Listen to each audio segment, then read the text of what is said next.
I'm Julius. I'm a dad, a husband, a cyclist, and a big BMW nerd. My first BMW was my dad's 1984 733i. And after that, I fell in love with the brand. I bought the 1998 M3 Coupe, then a Z3 M Coupe, a E60 M5, my i8. I still have my E46 M3, also have my F80 M3, and then the new i4. The reason why I love the i4 so much is it's not just an electric vehicle, but it's a driver's car.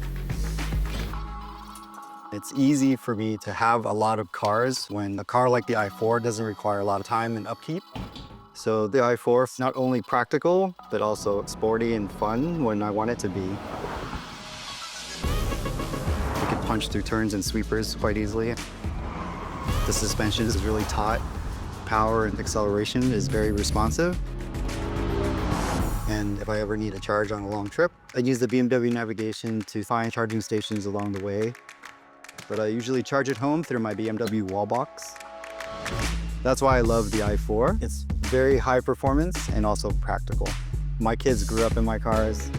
Going on long drives gives me an opportunity to talk to my daughters about life, about school, about sports. Pretty sure they're going to be BMW owners for life.